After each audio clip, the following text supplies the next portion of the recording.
Well, that's me.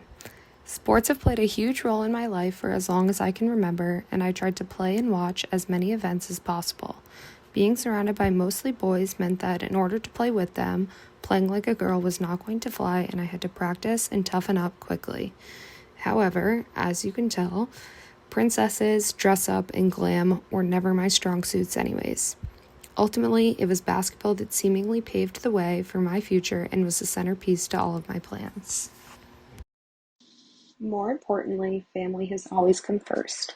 Since my parents divorced when I was an infant, they both received tremendous support from my grandparents, aunts, uncles, and cousins.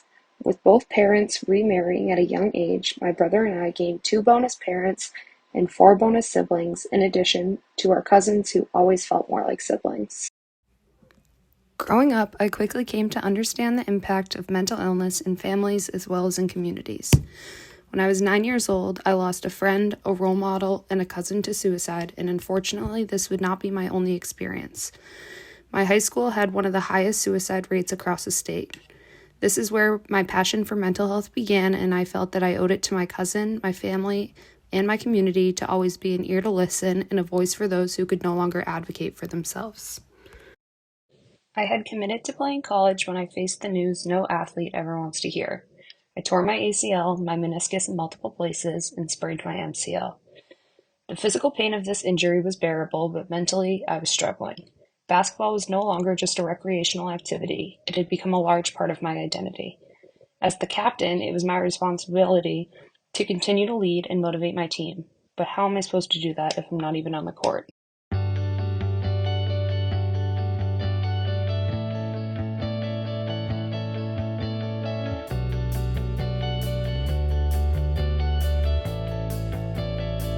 Being a leader came naturally to me ever since childhood. Not being on the court forced me to learn to adapt and modify my approach. What I thought would be a 6 to 9 month recovery following surgery has turned into an 8-year journey with 5 additional surgeries.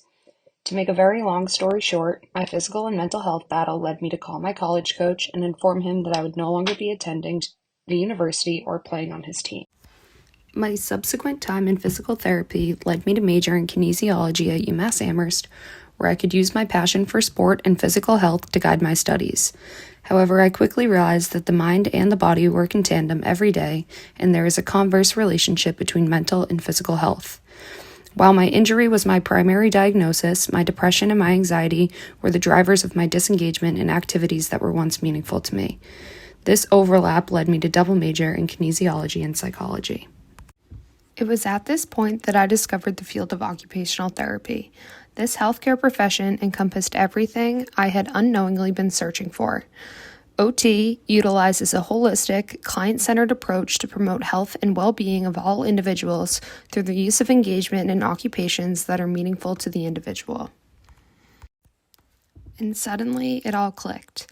I could use my leadership skills, my interpersonal skills, my acquired skill of adapting both plans and activities, my ability to advocate for others, my understanding of both the body and the brain, as well as my appreciation for the complexities of each individual person.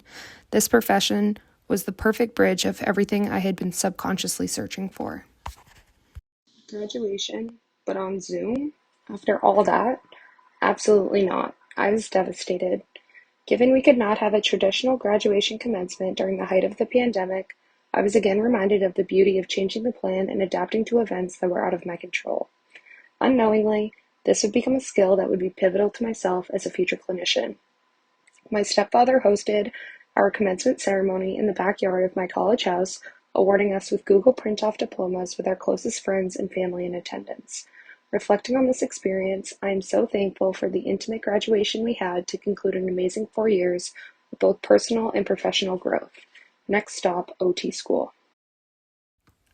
Learning is a limitless approach to understand, empathize with, and appreciate the uniqueness of every adventure to support individuals when their goals and vision deviate from their original plans in life.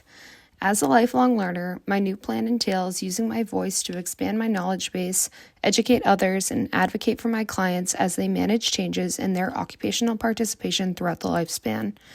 By reflecting on my own adventure to becoming an occupational therapist, I appreciate my own triumphs and have a new outlook that will support my ability to advocate for the mental and physical needs of my future clients. As the game ends and the final buzzer goes off, I now realize that it does not matter what the final scoreboard reads, rather the life lessons and how you respond to adversity that measure success in the game of life. I can't wait for my next adventure, and younger Meg would be so proud of who I have become on this journey of life.